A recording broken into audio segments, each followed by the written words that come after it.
get started there. All right. So listen, here's what I want to do today.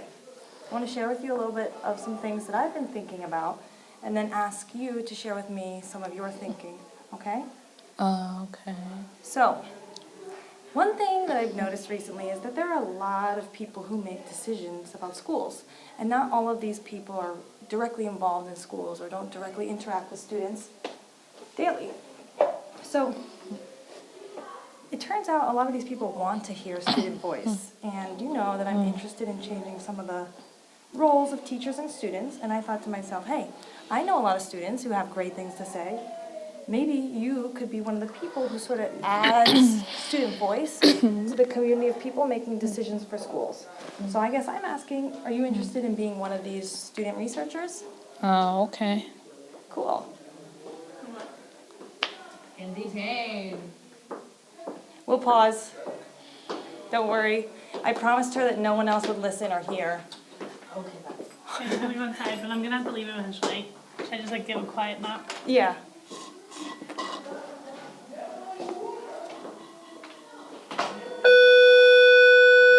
So, do you want to be one of these student researchers? Okay.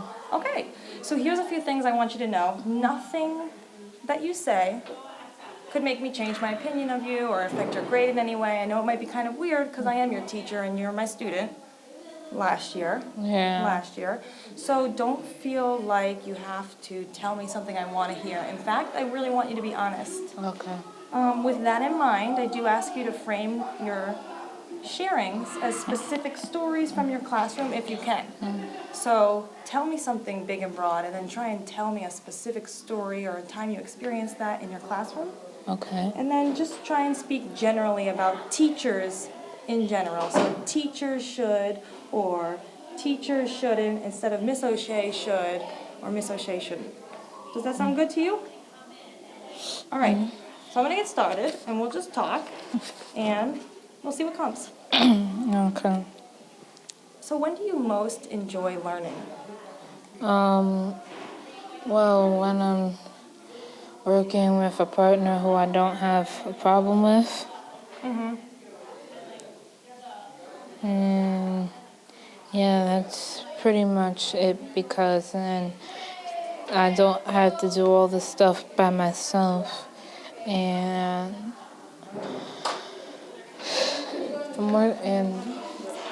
it's easiest. And it's easiest to work with people that I like rather than someone that I don't like. I totally agree with that. And as a learner, what do you feel like you need to be successful? So maybe one thing that you need to be successful is you need a partner, right? And you need to feel good about that partner. What else as a learner do you think you might need?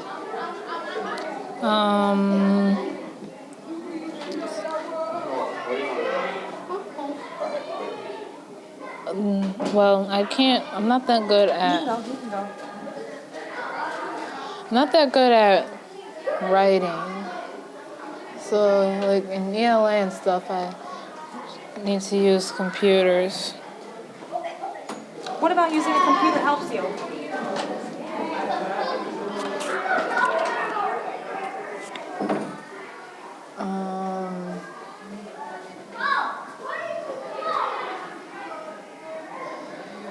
It's just easier for me to type. Easier for you to type than it is for you to write. Yeah. So that's one thing that you've identified, and that's awesome. Anything else you can think of that you need as a learner to be successful? Wait, can we pause this? Yeah, let's pause. Whew. Pause it right, and then give me a hammer or something to throw at them. I know, it's really, No, I'm not kidding. I won't anywhere right now. I'm not kidding. it's annoying, but we'll get over it. No, I want to beat them up. And it's fun. I don't know why.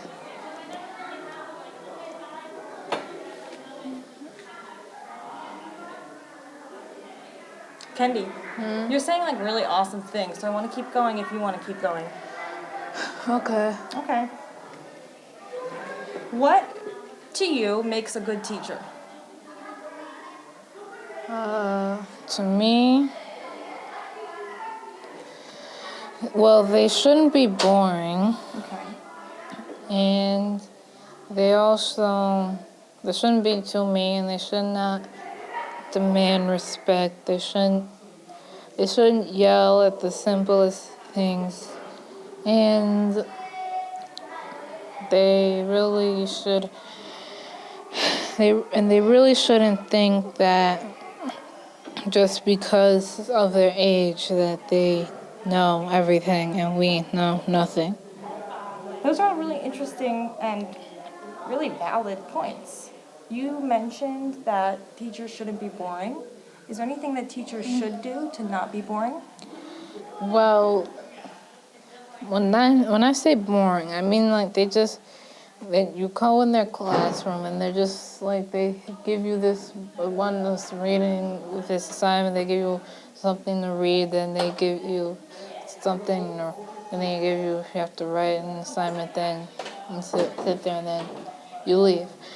And most of the time, they don't do anything about any kind of problem. What do you mean they don't do anything about any kind of problem? If someone needs help, they don't help them. And if someone's doing something about someone else, they ignore it. So I'm hearing that you think teachers should do more helping, And plan things that are interesting. Yeah. Great. So these are things that you wish teachers did more often. Yeah. Anything else you wish teachers did more often? Yeah. What? Sometimes, I mean, I wish they would just stop with the whole getting out of your seat without permission thing. It's not a big deal. I just wish they would stop with that thing. It's not a big issue. So I did hear you say earlier that teachers get mad over pointless things, right? Something like that? Is this one of those pointless things, getting out of your chair? No. The pointless. The whole rule: don't get out of your seat without permission. That's pointless.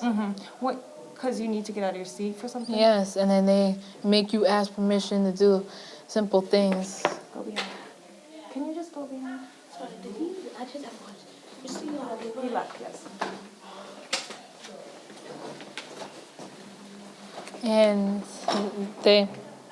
the whole getting out of your seat thing, you have to ask permission to use the bathroom. That's just too much.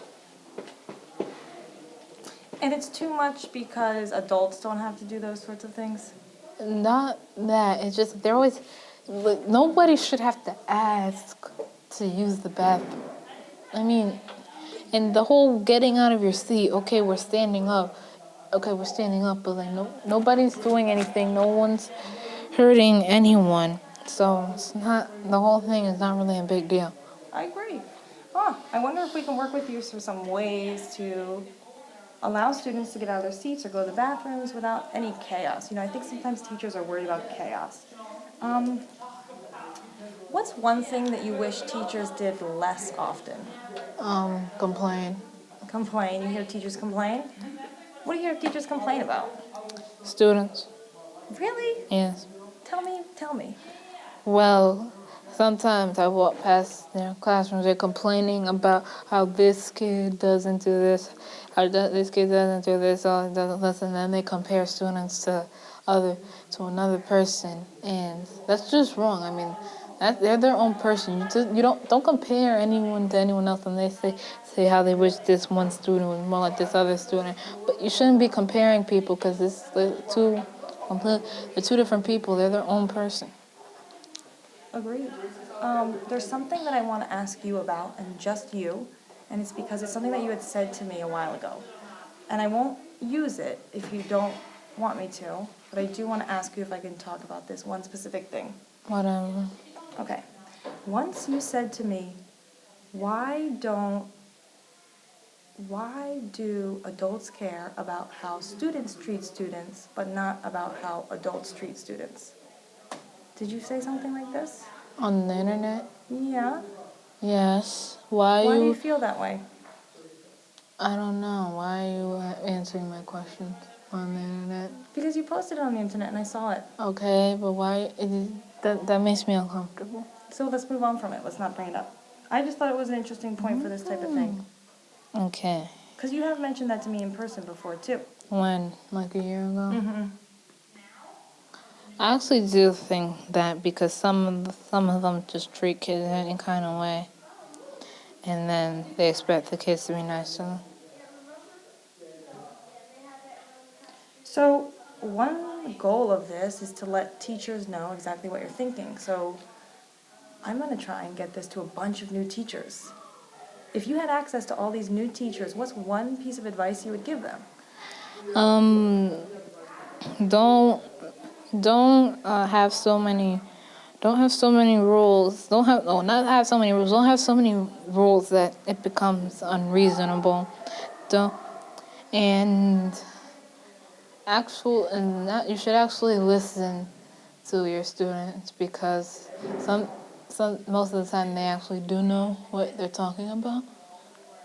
Thank you for saying that. That's actually the exact purpose of why I'm doing this. I want people to be able to listen to you. So if there's anything else that you want to share, this would be a great time. Okay. Anything about teaching and learning. Okay. Come on, you told me a lot of things you don't like, and you did a really great job of pinpointing those. But tell me what you really like about school. What do you like doing in school? I don't know. Can you think of one time that you were really enjoying yourself in school? I mean, not really. I mean, I enjoy, like, this was in my old school. I mean, I told you, we did overnight trips, and it was fun because they had rules, but they did not have so many rules that it became unfun and something that you really didn't want to do to the point where you would refuse to do it. So is that something specific to overnight trips that there weren't so many rules? No, that's specific to anything where there has to be rules. What makes overnight trips so awesome besides the rules? Well, that's not what made overnight trips awesome. Was for one thing, the overnight trips itself. It's pretty awesome, and Cool location. yeah. And what made it awesome is that you had freedom. You could do some things, and nobody was really on your back about this, that, and the other. Like nobody told you when, like, we had TVs and where we were staying. Nobody was like, you can't turn on the TV.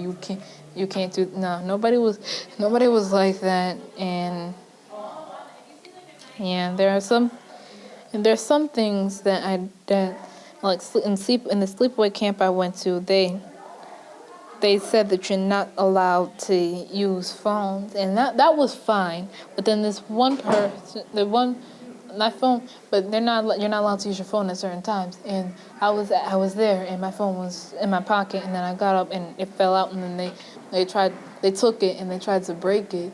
That pissed me off to the point where I snatched my phone back, of course, but that pissed me off to the point where I almost swung at them. Well, I really think that someone breaking anyone's phone would really aggravate a person. Kid, adult, anyone. If someone tried to break my phone, I would feel the same way. Here's the most important question from my perspective I have to ask. On these overnight trips, do you still feel like you learned something? Oh, it's a trip. Right, but you tell me about the locations of the trips. Where we went when we were on the trip. Well, in Frost Valley, that was sort of like in upstate, so it was kind of. Upstate New York. Yeah, it was fun. We did we made apple cider. We went on a night hike. We went on a hayride at night, and some kid kept claiming that they saw Bigfoot, which was actually kind of stupid. There are a lot of people in your class who would be interested in learning if there was Bigfoot. And the other trip was we went to this one museum in Boston, and this one we made our We made our own anything. We made our own chocolate actually. So, did you know how to make chocolate before that? No. So didn't you learn how to make chocolate? Okay, so you want to think about that again? Did you learn on these overnight trips? Academics though, no, not really. But we learned some things, but not anything that's doing with academics. There are a lot of people who would consider traveling to different places, learning about those different places as academics. Because you went to Boston, right? And you went to Washington, D.C. And did you go, where else? Philadelphia? With Girl Scouts, yes, but the Frost Valley, Washington D.C., and Boston, that was at my old school. And you remember what you did on these trips. Yeah, Because it was fun. yeah, And you were learning. not boring things. Not boring things. I mean, if something's boring, you're basically gonna try as hard as you can to forget it. But if something's interesting, you're gonna remember, which is a reason why teachers shouldn't be boring. Because if you want kids to remember what they're supposed to do in your class, you can't be boring. Because if something's boring, they're gonna forget it. But if something's interesting, they're gonna think about it. Can't argue with that. That's a perfect ending for us, I think. Do you have anything you want to add? No. Thank you. No. Thanks for participating. So I'll show you this so you can have final say before we do anything with it, okay? Okay. And you just get to press stop, and you did epically. Thanks, Mr. E, for being Yeah. patient with our Sorry, studio if you- outside your room.